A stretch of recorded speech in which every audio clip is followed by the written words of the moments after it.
आज आपण पाहणार आहोत थ्री फेज इंडक्शन मोटारचे प्रकार. थ्री फेज इंडक्शन मोटारचे मुख्य दोन प्रकार पडतात, ते म्हणजे स्क्विरल केज इंडक्शन मोटार आणि स्लिप रिंग इंडक्शन मोटार. आपण हे जे काही थ्री फेज इंडक्शन मोटारचे प्रकार पडलेले आहेत ते त्याच्या रोटारच्या टाईपवरनं पडलेले आहेत.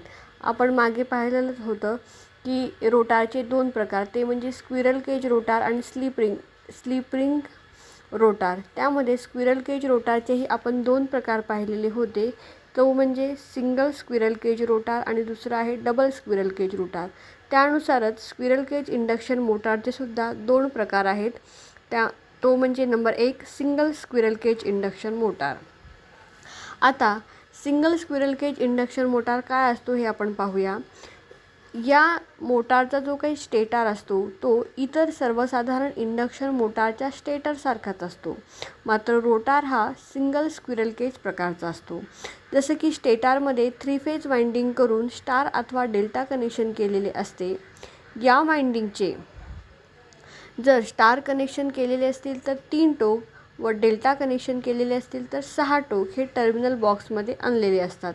आणि जर हे 3 टोके असतील तर त्याला UVW असे मार्किंग केलेले असते, आणि जर 6 टोके असतील तर त्याला U1 U2 V1 V2 आणि W1 W2 असे मार्किंग केलेले असते. आणि या टर्मिनलला आपल्याला three phase सप्लायचे L1 L2 L3 असे वायर जोडून सप्लाय द्यायचा असतो. हे झालं त्याच्या सिंगल स्क्विरल केज इंडक्शन मोटारचा रचनेचा भाग. त्यानंतर यामध्ये तो कार्य कसं करतो, जसं की आपण मागे थ्री फेज इंडक्शन मोटारची कार्यपद्धती पाहिलेलीच आहे. त्याचप्रमाणे सिंगल स्क्विरल केज इंडक्शन मोटारच्या कार्यपद्धतीमध्ये सुद्धा स्टेटर वाइंडिंगला हा थ्री फेजचा सप्लाय दिला असता स्टेटरमध्ये फिरते चुंबकीय क्षेत्र तयार होते. त्यानंतर म्युच्युअल इंडक्शनमुळे रोटारमध्ये EMF निर्माण होऊन एडी करंट वाहू लागतो आणि त्यामुळे रोटारला टॉर्क मिळून रोटार हा फिरू लागतो आणि आपल्याला रोटार शाफ्टवरती मेकॅनिकल पॉवरही मिळू लागते. आता या सिंगल स्क्विरल केज इंडक्शन मोटारचे गुणधर्म कोणते कोणते आहेत, तर यामध्ये जो काही रोटार वापरलेला असतो तो सिंगल असतो, त्यामुळे याचा जो काही रोटार रेजिस्टन्स आहे तो कमी असतो, आणि रोटार रेजिस्टन्स कमी असल्याने त्याचा स्टार्टिंग करंट हा जास्त असतो, आणि हा करंट जवळपास एकूण लोड करंटपेक्षा 6 ते 10 पट हा जास्त असतो.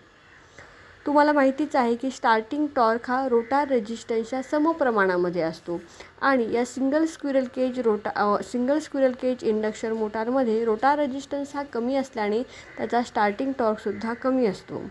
नो लोडवरती single squirrel cage induction motor ही जवळजवळ सिंक्रोनस स्पीडने फिरते, आणि नो लोडवरती स्लिप कमी असते म्हणून नो लोड टॉर्कसुद्धा कमी असतो. आणि जेव्हा आपण त्याला लोड देतो, लोडवरती त्याचा पॉवर फॅक्टर आणि टॉर्क हे दोन्हीही सुधारतात. गती जवळजवळ कायम असते. त्यामुळे सिंगल स्क्विरल केज इंडक्शन मोटारचा उपयोग हा आपण जेथे उच्च स्टार्टिंग टॉर्कची आवश्यकता नसते अशा ठिकाणी, जसं की वॉटर पंप आहे, ड्रिल मशीन आहे, ग्राउंडर आहे, सॉ मशीन आहे, पिठाची गिरणी आहे इत्यादी ठिकाणी या मोटारचा उपयोग हा केला जातो. त्यानंतर जसं की आपण मागे पाहिलं डबल स्क्विरल केज रोटार, त्याचप्रमाणे या डबल स्क्विरल केज इंडक्शन मोटारमध्ये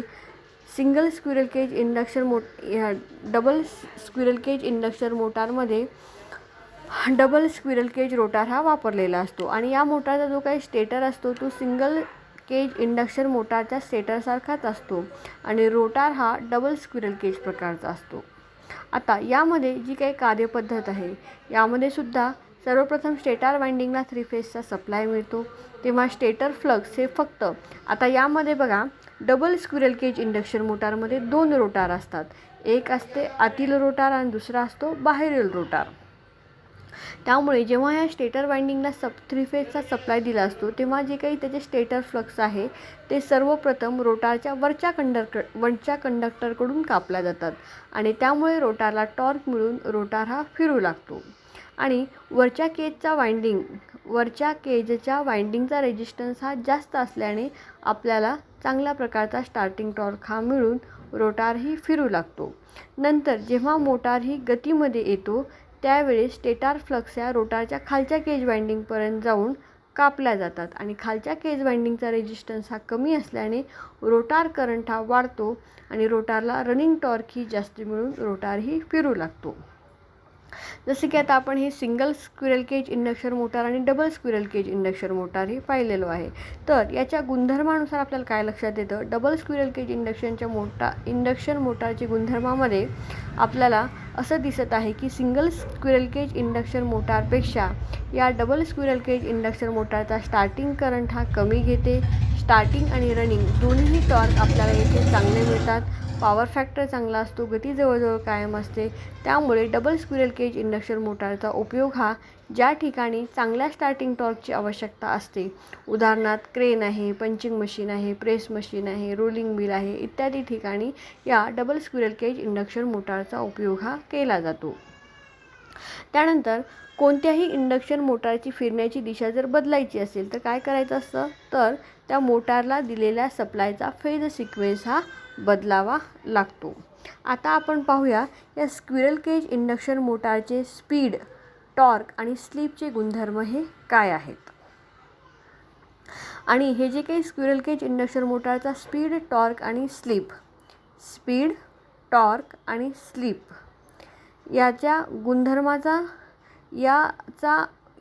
याचे गुणधर्म दाखवणाऱ्या आलेखास यांत्रिक गुणधर्म असेही म्हणतात. आणि या गुणधर्माच्या अभ्यासाने आपल्याला मोटारची वर्तणूक ही समजते. आता यामध्ये बघा, या आकृतीमध्ये लोड, टॉर्क व स्पीड याचा संबंध दाखवणारा आलेख हा इथे दाखवलेला आहे. आणि आपल्याला माहिती आहे की रोटारची स्पीड ही नेहमी स्टेटरच्या स्पीडपेक्षा कमी असते. रोटारची स्पीड ही नेहमी स्टेटर स्पीडपेक्षा कमी असते. त्यामुळे मोटारला जेव्हा टॉर्क मिळण्यासाठी स्लिपची आवश्यकताही असतेच. नो लोडवरती मोटारचे यांत्रिक लॉसेस भरून काढण्यासाठी मोटारला फार थोड्या प्रमाणामध्ये टॉर्कची गरज असते. नो लोडवरती मोटारची स्लिप ही फारच कमी असते, जवळपास 2% एवढी असते. आणि जेव्हा मोटारवरील यांत्रिक लोड हा वाढतो तेव्हा मोटारवरती यांत्रिक लोड वाढल्यानंतर मोटारचा जी काही वेग आहे तो कमी होऊन स्लिप ही वाढते. आणि स्लिप कमी झाल्यास रोटार करंट वाढतो आणि त्यामुळे टॉर्कही वाढतो. आता या आकृतीमध्ये बघा, स्टँडर्ड मोटारच्या स्पीडचा आलेख हा किंचितसा उतरलेला दाखवलेला आहे. म्हणजे जसं जसं लोड वाढत जाईल तसं तसं स्पीड ही थोडी उतरलेली या आकृतीमध्ये दाखवलेली आहे. स्टँडर्ड मोटारची स्पीड नो लोड ते पूर्ण लोड म्हणजेच फुल लोड जवळपास स्थिर असते. फक्त थोड्या प्रमाणामध्ये स्पीड ही कमी होते आणि स्लिप ही 5% कमी असते. टॉर्क हा रोटारच्या स्लिपच्या समप्रमाणामध्ये वाढतो. टॉर्क कसा वाढतो? रोटर स्लिपच्या समप्रमाणामध्ये वाढतो. म्हणजे जसं जसं स्लिप ही वाढत जाईल तसं तसं टॉर्क हा वाढतो. आलेखातील रेषा सरळ जाणारी यामध्ये दाखवलेली आहे. म्हणजेच काय आहे, टॉर्क हा स्लिपच्या समान प्रमाणामध्ये वाढतो.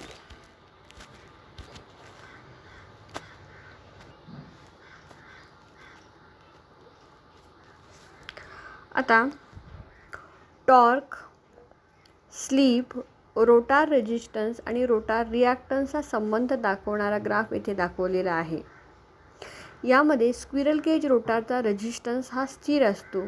तथापि स्लिप वाढल्यास रोटार फ्रिक्वेन्सी ही वाढते. कारण त्यामुळे काय होतं पहा,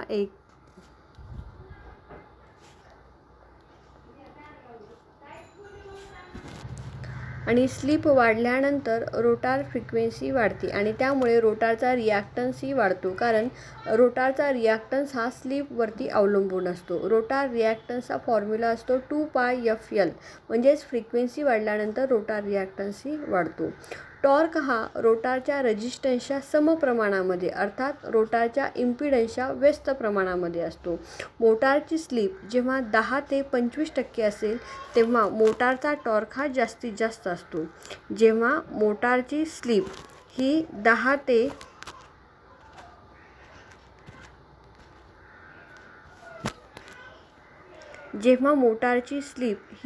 ते 25% 10 ते 25% असेल तेव्हा मोटारचा टॉर्क हा जास्तीत जास्त असतो आणि या जास्तीत जास्त टॉर्कला मॅक्झिमम टॉर्क किंवा ब्रेकडाऊन टॉर्क असे म्हणतात आणि हा ब्रेकडाऊन टॉर्क हा रेटेड टॉर्कपेक्षा 200 ते 300% जास्त असतो. हे झालं about squirrel cage induction motor. त्यानंतर आता आपण पाहणार आहोत स्लिप रिंग इंडक्शन मोटार. ही डायग्राम आहे स्लिप रिंग इंडक्शन मोटारची. यामध्ये या मोटारचा जो स्टेटर असतो तो स्क्विरल केज इंडक्शन मोटारच्या सारखाच असतो, मात्र रोटार येथे स्क्विरल केज ऐवजी वाऊंड रोटार असतो. स्टेटारमध्ये जेवढ्या पोलची वाइंडिंग केलेली असते तेवढ्याच पोलची रोटारमध्येही वाइंडिंग केलेली असते. स्टेटार वाइंडिंग ही साधारणपणे डेल्टामध्ये जोडलेली असते आणि रोटार वाइंडिंग ही नेहमी स्टारमध्ये जोडलेली असते. रोटार वाइंडिंगची जोडणी ही रोटार शाफ्टवरती बसवलेल्या स्लिप रिंगला केलेली असते. रोटार वाइंडिंगची जोडणी ही रोटार शाफ्टवरती बसवलेल्या स्लिप रिंगशी केलेली असते आणि त्या स्लिप रिंगला बाहेरून स्टार कनेक्टेड व्हेरिएबल रिओस्टॅट जोडावयाची व्यवस्थाही केलेली असते.